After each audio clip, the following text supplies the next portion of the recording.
Bien-aimés dans le Seigneur, je vous salue dans le nom précieux du Seigneur Jésus-Christ. Nous sommes aujourd'hui au jour 4 de l'enseignement, du segment d'enseignement qu'il m'a été donné de faire, avec pour thème principal la maîtrise de la parole. Et pendant ces moments-là, depuis le début donc, nous avons vu l'autorité de la parole de Dieu. Nous avons évoqué, ça c'était en jour 1. En jour 2, nous avons vu les principes de lecture et d'interprétation. En jour 3, nous avons évoqué les questions d'exégèse et la nécessité de dépendre du Saint-Esprit. Aujourd'hui, nous abordons une discipline spirituelle essentielle, mais souvent négligée, qui est la méditation de la parole de Dieu et la recherche de la profondeur. Que le Saint-Esprit prenne tout le contrôle et qu'il rende nos esprits captifs et soumis à la parole de Dieu et à l'Esprit de Dieu. Que pendant que je fais cet enseignement, je sois enseigné moi-même et que, alléluia, ce moment qui est mis à part pour honorer, recevoir la parole de Dieu soit aussi un moment de bénédiction pour nos ministères respectifs, pour nos familles et pour chacun d'entre nous. Au nom de Jésus, amen. Je suis heureux et honoré, bien entendu, de continuer ces moments avec vous, mes frères et sœurs, les grands serviteurs de Dieu qui sont sur cette plateforme. Alors, allons dans notre sous-thème d'aujourd'hui, la méditation de la parole et la recherche de la profondeur spirituelle. Aujourd'hui, vous le savez, nous vivons dans une époque où l'information est abondante. Il y a les réseaux sociaux, il y a la multitude des radios FM, des chaînes de télévision, des chaînes de radio, celles qui sont sur les télévisions en ligne, etc. Beaucoup de messages, beaucoup d'informations de manière abondante. Mais de ce fait, nous recevons beaucoup de messages, mais la profondeur devient de plus en plus rare. Comme on le dit souvent, la quantité n'est pas égale à la qualité. Et nous pouvons, c'est vrai, écouter des prédications toute la journée aujourd'hui.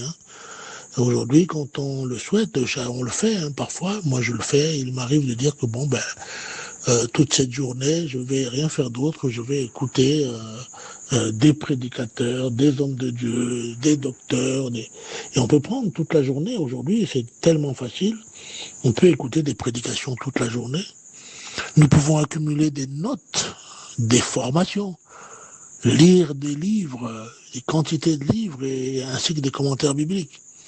Mais la connaissance n'est pas nécessairement la maturité. Et la connaissance dans le sens de l'accumulation de la connaissance. Un serviteur de Dieu peut être informé sans être transformé. L'information que nous recevons doit avoir un impact sur nous. C'est d'ailleurs valable dans tous les domaines.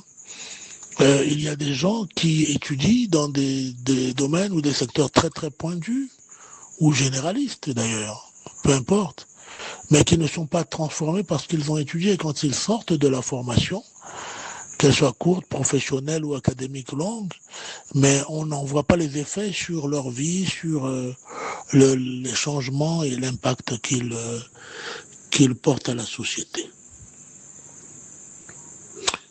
Le serviteur de Dieu peut être occupé dans l'œuvre sans être profondément enraciné en Dieu. C'est pourquoi la méditation est l'un des moyens privilégiés que Dieu utilise pour transformer la connaissance, c'est-à-dire celle que nous accumulons là, celle que j'ai évoquée plus haut là, de la transformer en sagesse, de transformer l'information en révélation intérieure. Et cette vérité est la vérité en caractère.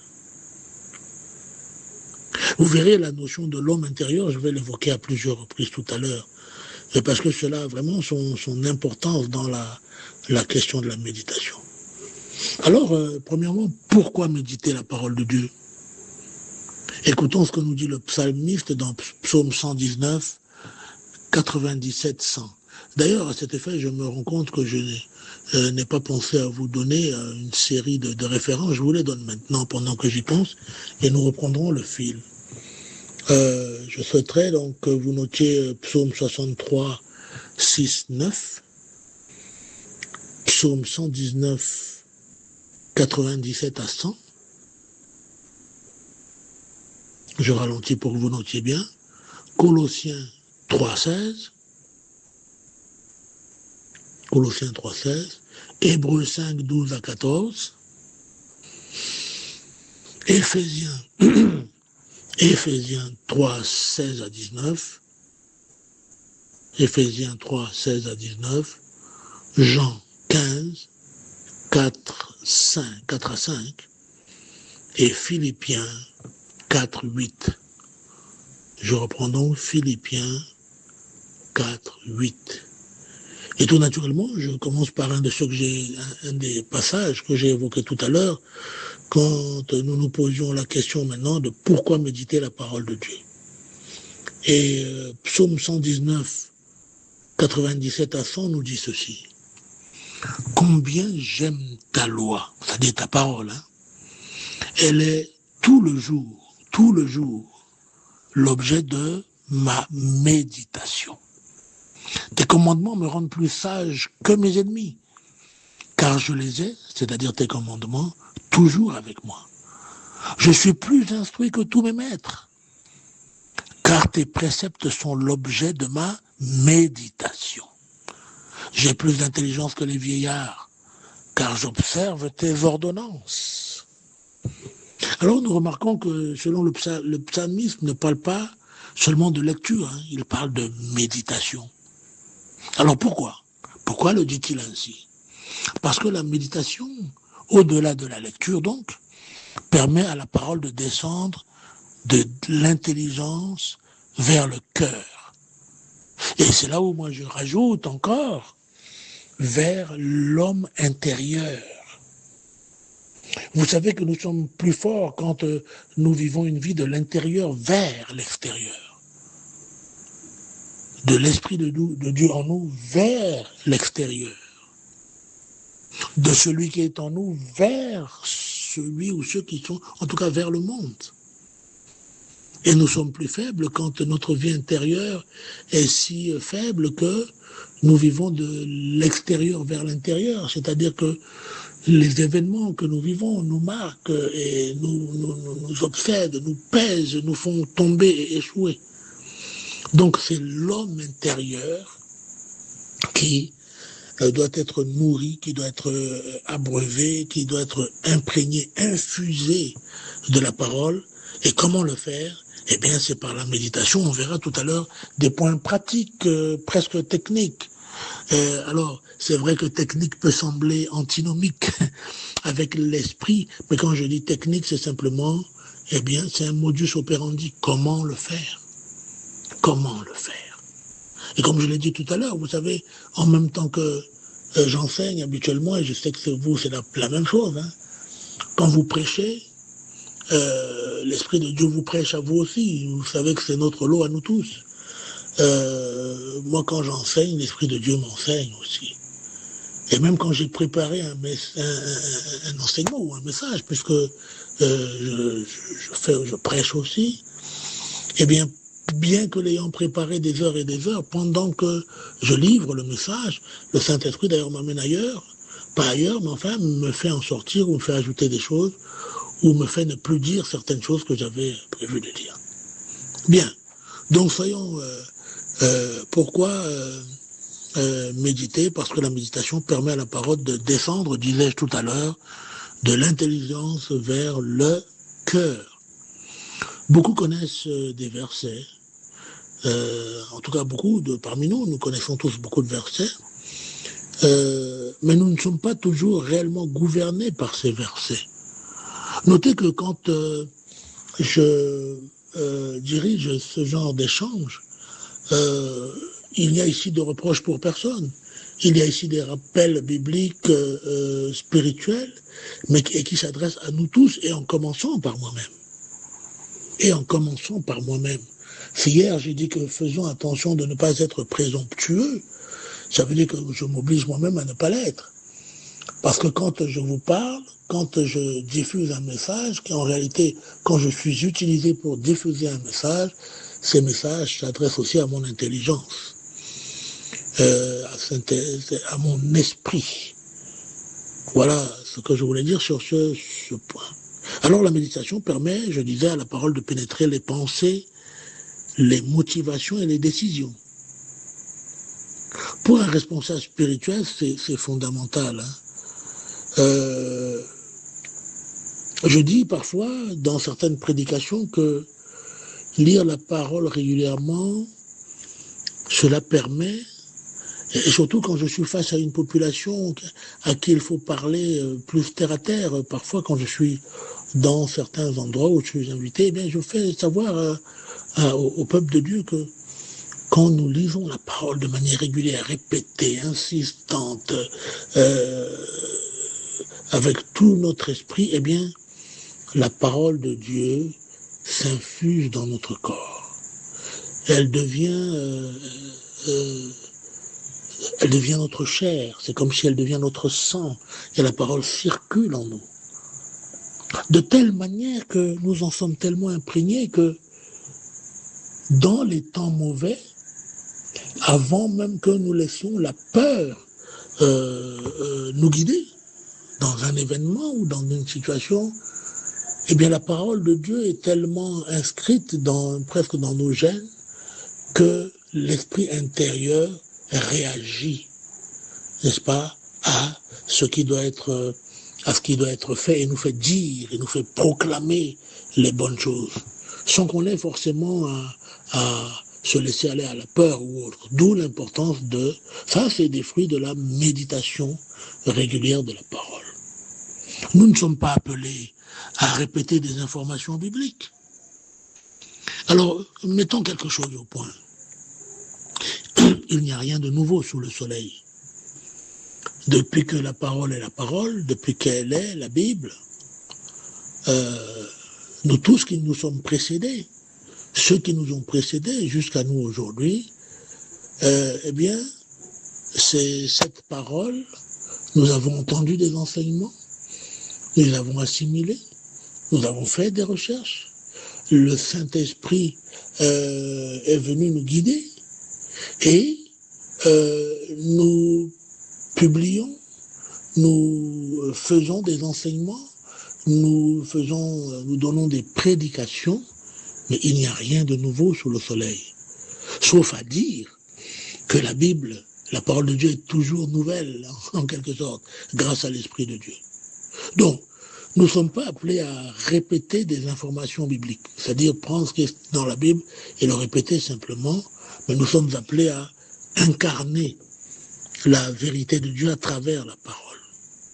Alors, qu'est-ce que la profondeur spirituelle ? Lorsque nous parlons de profondeur spirituelle, on ne parle pas de mysticisme. Nous ne parlons pas de révélation extraordinaire forcément. Nous ne parlons pas forcément ou simplement d'émotions ou d'émotions intenses quand on parle de profondeur spirituelle. La profondeur spirituelle, c'est la capacité de connaître Dieu de manière toujours plus intime, de plus en plus intime à chaque fois, et d'être progressivement transformé à son image. C'est-à-dire qu'on ne reste pas à la surface. Quand on lit la parole, on cherche, et on l'a dit, dans la bonne manière de lire la parole, eh bien on va plus loin. On va derrière ce qui est là. On lit derrière les lignes. Et derrière l'arrière des lignes encore. De manière à être progressivement transformé à l'image de Christ. Il y a une prière de Paul dans Éphésiens 3:16 à 19.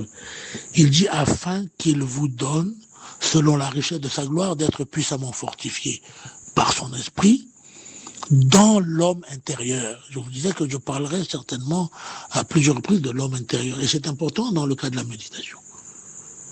Parce que la cible, c'est l'homme intérieur. Donc, je reprends, afin qu'il nous donne, selon la richesse de sa gloire, d'être puissamment fortifié par son esprit dans l'homme intérieur, en sorte que Christ habite dans nos cœurs par la foi, afin qu'étant enracinés et fondés dans l'amour, nous puissions, il dit, vous puissiez comprendre avec tous les saints quelle est la largeur, la longueur, la profondeur et la hauteur, et connaître l'amour de Christ qui surpasse toute connaissance. C'est-à-dire l'amour de Christ surpasse la simple connaissance. De sorte que, ça c'était une parenthèse de ma part, et je reprends le texte, en sorte que vous soyez remplis jusqu'à toute plénitude de Dieu. Toute plénitude. Alors remarquez cette expression, rempli jusqu'à toute plénitude de Dieu. On est rempli, mais avec plénitude. Je me rappelle dans mes premiers pas, puisque je viens d'une famille catholique et que je m'étais converti étant rentré à Bangui comme jeune cadre dans les années 80, début 90, c'est pas jeune tout ça pour moi. Et donc j'y été amené là par des frères et sœurs, des serviteurs de Dieu, des servants de Dieu, des hommes d'affaires chrétiens. Et la première fois que j'ai jeûné, et puis on m'a dit, mais il faut que qu'est-ce que tu cherches à travers ce thème? J'ai dit tout de suite, vous savez, le zèle des nouveaux convertis, là, qu'on évoque. Et j'ai dit tout de suite, je veux la plénitude du Saint-Esprit. Alors ça a fait rire ces anciens qui me guidaient dans mes premiers pas, la plénitude du Saint-Esprit. Eh ben, je l'ai dit comme ça. Mais ça m'est arrivé. Pendant ce jeûne-là, j'ai vu des choses incroyables. Et quand, à la fin, ils sont venus prier avec moi pour rompre ce jeûne, d'ailleurs, ils m'accompagnaient, ils jeûnaient aussi de leur côté, pendant qu'ils faisaient leurs affaires dans la journée, et moi les miennes, eh bien, je leur racontais ce qui m'était arrivé, ce que j'ai vu, ce que j'ai reçu. Et ils ont éclaté de rire. Ils m'ont dit, mais tu as demandé la plénitude, et tu l'as reçue.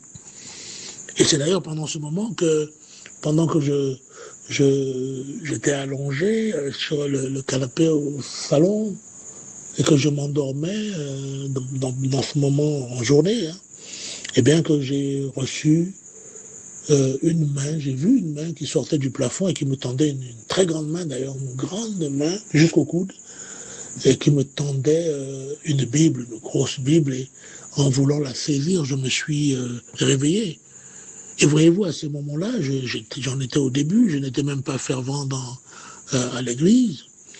Et puis finalement, voyez-vous, à travers quand la formation des disciples pour nous amener à connaître notre ministère, eh bien, ce qui m'avait été révélé, c'est ce que les serviteurs de Dieu ont dit. Non, toi tu ne seras pas pasteur, mais tu seras consacré comme docteur enseignant. La plénitude du Saint-Esprit, donc qui nous désigne des choses à l'avance et par avance. Donc le but de la profondeur spirituelle, comme il est dit dans ces passages-là, c'est de connaître Dieu davantage, de ressembler davantage à Christ, de connaître des choses sur sa propre vie, de marcher davantage sous la direction du Saint-Esprit. Alors, comment méditer la parole? Donc, modus operandi, c'est ce que je vous disais tout à l'heure, en me moquant un peu de moi-même, en disant, bon, techniquement, mais en fait, c'est un pas à pas. Ici, parce que n'oubliez pas que l'une de mes missions, c'est que nous échangions sur on a dit j'allais dire ça en anglais, sur des moyens, je vais dire ça comme ça, des étapes ou des tips pour, n'est-ce pas, équilibrer notre vie de serviteur et servante de Dieu. Alors, comment méditer la parole? Colossiens 3,16 dit que la parole de Christ habite parmi vous abondamment. Instruisez-vous et exhortez-vous les uns et les autres en toute sagesse par des psaumes, par des hymnes, par des cantiques spirituels, chantant à Dieu dans vos cœurs sous l'inspiration de la grâce. Ça veut dire que la méditation, c'est pas une lecture rapide. Il faut s'instruire, s'exhorter. Il faut le faire dans des psaumes, par des hymnes, des cantiques spirituels, et sous l'inspiration. Donc la méditation, c'est pas juste une lecture comme ça, rapide. La méditation implique plusieurs étapes. Déjà, c'est de lire lentement. Quand on décide, je vais méditer la parole, alors sous l'inspiration, on choisit un texte, il faut le lire, et le lire doucement, on n'est pas pressé. On ne doit pas se mettre dans des situations comme si nous étions pressés, le fast-food, là. Il faut lire lentement. Il faut choisir un passage court, de préférence un verset ou une série de versets qui se suivent. Il faut le ou les lire plusieurs fois. Il est préférable que ce sont des versets qui s'enchaînent. Les lire plusieurs fois. Observer dans le sens qu'est-ce qu'il dit exactement ce texte-là, quels sont les mots qui reviennent, quel est l'enseignement principal. Troisièmement, réfléchir à ça. Bon, pourquoi Dieu a inspiré ce passage? Qu'est-ce qu'il reflète du caractère de Dieu? Qu'est-ce qui est attendu de moi dans cela? Et enfin, quatrièmement, il faut prier. C'est-à-dire le texte là qu'on lit là, eh ben il faut le transformer en prière. C'est ainsi qu'il commence à devenir de la méditation. Alors, il est de préférence, surtout quand on veut adresser une question, un défi, un problème, il faut choisir un passage ou un ensemble de passages qui s'adressent précisément, peut-être même chirurgicalement à la question. S'il s'agit de maladies, des défis de santé, il faut aller chercher un texte. Et je voudrais vraiment, que ce soit appliqué là, que ce soit, je parle de méditation appliquée, j'avais pas prévu de dire ça comme ça, mais bon, ça me vient là. C'est de la méditation appliquée. Alors, on choisit un passage, ou des passages, des versets, pas trop longs, qui correspondent, n'est-ce pas, aux défis que l'on a. Si c'est des défis de santé, évidemment, celui qui nous revient le plus là, c'est par ces meurtrissures, on parle de Jésus bien sûr, je suis guéri de toute maladie. Et ça, alors, s'il s'agit de défis de provision, on le dit souvent parce qu'on ne veut pas dire d'argent, mais pourquoi ne pas le dire, de besoins financiers, de provision ou d'argent, il y a plusieurs passages ici, mon Dieu pourvoit à tous mes besoins, selon sa richesse, avec gloire en Jésus, et il y en a d'autres, que je prospère à tous égards et suis en bonne santé, comme prospère l'état de mon âme, mais celui-ci, il rassemble deux en un, la prospérité d'une manière générale et la santé. Et donc on prend ces textes-là, et comme je le disais plus haut, on les lit lentement, on essaie de les comprendre, on les mâche. En réalité, méditer, ça veut dire aussi en quelque sorte ruminer. On rumine le texte. On le mâche, on le mange. Vous savez comment font les vaches, hein. Quand vous voyez des vaches, c'est comme elles sont toujours en train de manger quelque chose, de mâcher, c'est que leur système digestif est fait de sorte que ce qu'elles ont mangé est ce qu'on appelle régurgité, c'est-à-dire revient dans leur bouche et elles le mâchent, elles peuvent passer toute une journée, mais ce qui fait que toute la substance, toutes les vitamines, tout ce qui est dans cela, eh bien, elles en profitent réellement. Eh bien, c'est ça, en fait, méditer la parole. On prend le passage qui nous intéresse, ça peut être juste pour méditer et aller plus loin, mais ça peut être aussi pour adresser, c'est pourquoi je disais une méditation pratique, comme en étude de cas, eh bien, on mâche cette parole, on la répète lentement, doucement, on appuie sur les mots qui sont importants pour nous. On peut, par exemple, si c'est mon Dieu qui pourvoit à tous mes besoins, alors mon Dieu, c'est qui? Celui dont je suis le fils, celui qui m'a créé, celui qui m'a aimé le premier, qui m'a envoyé Jésus. Oh, mon Dieu, c'est celui-là qui souhaite que je sois prospère à tous égards, etc. Ou c'est lui qui pourvoit. Il pourvoit en quoi? C'est lui qui a toutes choses. Il pourvoit, mon Dieu pourvoit à quoi? À tous mes besoins en santé, mes besoins professionnels, mes besoins en travail, mes besoins en voyage, mes besoins en mes besoins. Et donc on médite ce passage, on le mâche, on essaie de comprendre ce qu'il peut nous apporter. Et ceci, on le fait, comme on l'a dit depuis le début, de manière consistante.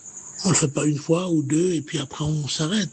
Et vous allez voir que si on le fait le matin au réveil, c'est-à-dire les premières choses que l'on fait entendre à l'univers, eh bien c'est cette méditation, ces paroles, et que les dernières choses n'est-ce pas, qui sortent de notre bouche soient aussi les bénédictions de ces paroles méditées, et qu'on le fasse de manière régulière, eh bien, cela, comme je l'ai dit tout à l'heure, descendra de notre intelligence, et c'est déjà dans notre esprit renouvelé de nouvelles naissances, et cela, il descendra vers notre homme intérieur, et c'est cela qui influera sur notre esprit et notre corps et tout notre environnement pour devenir vérité dans notre vie de tous les jours. Alors, et puis oui, donc il faut appliquer, c'est-à-dire que bon, ce qu'on a dit, qu'est-ce qu'on en fait? Ok, la méditation n'est complète que lorsqu'elle conduit à l'obéissance. Ça fait partie de l'application. Les obstacles à la méditation, il y en a. Hein. Nous sommes dans une génération qui souffre souvent de superficialité. Nous voulons tout rapidement. Je disais tout à l'heure, on est un peu dans la génération du fast-food. On mange rapidement. On est dans faisons sa vite, on mange. On est dans le nginjayo, l'argent rapide. Et ceci, même dans la vie spirituelle, et dans la vie professionnelle, on veut gravir plus vite les échelons que les autres. Donc, notre génération souffre souvent de superficialité, nous voulons tout rapidement. Et eh bien, ça, c'est un des problèmes de notre génération. Donc, méditer, ça prend du temps, et donc, ça n'intéresse pas tout le monde, forcément.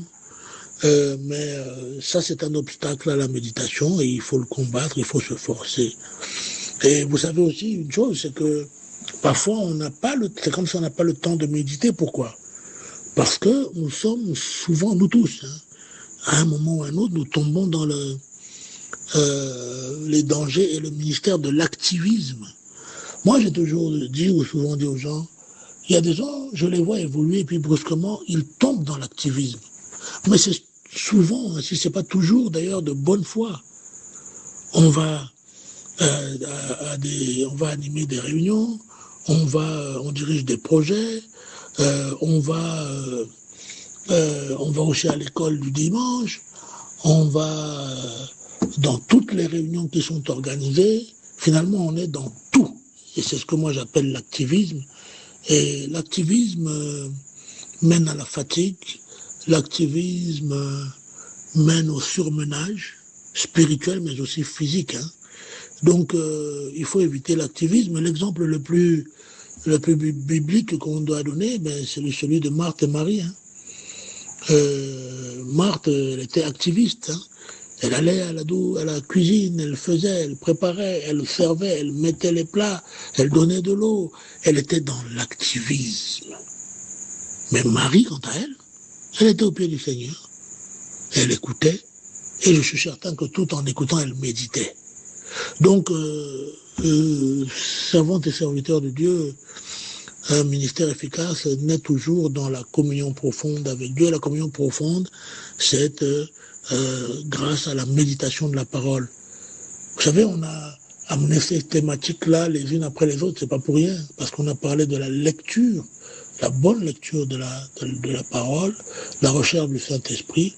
On parle de ça, n'est-ce pas, maintenant de pouvoir méditer cette parole qu'on a lue de la bonne manière pour avancer. Psaume 63, 6-8 dit ceci, lorsque je pense à toi sur ma couche, je médite sur toi pendant l'éveil de la nuit. Car tu es mon secours et je suis dans l'allégresse à l'ombre de tes ailes. Mon âme est attachée à toi, ta droite me soutient. Donc la méditation produit une intimité plus profonde avec Dieu, un discernement spirituel accru. J'essaie d'aller plus vite puisqu'on est déjà dans la 30aine de minutes. Une stabilité dans les épreuves parce que on a médité la parole, les paroles qui sont contre, n'est-ce pas, les adversités, eh bien notre homme intérieur les ressort pour nous défendre dans les moments d'épreuve. La méditation produit aussi une sensibilité à la voix du Saint-Esprit et une plus grande maturité. Voilà, j'essaie d'accélérer un peu pour rattraper le temps. Les effets pratiques de la méditation dans le ministère, c'est que la méditation améliore la prédication. Quand on médite la parole, on prêche mieux, on enseigne mieux. Elle améliore l'enseignement, le discernement pastoral, la prise de décision et la gestion des conflits, l'accompagnement spirituel de nos peuples. Pourquoi? Parce que la méditation forme un serviteur, dont les réactions sont de plus en plus façonnées par la pensée de Dieu. Nous, les hommes de Dieu, quand nous sommes profondément enracinés dans la parole, on peut devenir un point de stabilité pour l'Église. Et je pense qu'un enseignant qui médite régulièrement la parole nourrit les autres avec profondeur. Et ils peuvent devenir moins vulnérables aux modes théologiques et aux faux enseignements. Voilà ce que je peux dire ici en lisant Jean 15, 4-5, qui dit « Demeurez en moi, je demeurerai en vous ». C'est ça, on demeure en lui, on demeure dans la parole. Celui qui demeure en moi, en qui je demeure, porte beaucoup de fruits, car sans moi, vous ne pouvez rien faire. Donc, frères et sœurs, merci de m'avoir écouté une fois encore ce soir. Il y avait beaucoup de choses que j'ai tenté de résumer, donc je suis peut-être allé un peu vite, et malheureusement à la surface, en contradiction avec mon sous-thème, mais il le fallait ainsi parce qu'il y a les contraintes de temps. Voilà. Dieu nous appelle à ne pas simplement être des prédicateurs informés, mais à être des hommes et des femmes profondément enracinés en lui. Et la profondeur spirituelle, c'est pas un luxe réservé seulement aux hommes de Dieu, mais à nos peuples aussi et à tous les chrétiens. C'est la vocation de tout serviteur de Dieu. Le monde a besoin de prédicateurs compétents, enracinés et organisés. Mais elle a besoin aussi d'hommes et de femmes qui ont appris à demeurer dans la présence, dans le calme, présence de Dieu, et à méditer la parole jusqu'à ce qu'elle transforme leur être tout entier et que cela se répercute sur les autres. Je prie afin que le Seigneur fasse de nous non seulement des lecteurs de la parole, non seulement des enseignants de la parole, mais des hommes et des femmes façonnés par sa parole pour atteindre les objectifs que lui, le Seigneur, s'est donné pour le royaume et pour lesquels il nous utilise et pour lesquels nous nous rendons disponibles, utilisables et utiles. J'ai ainsi prié au nom de Jésus et je sais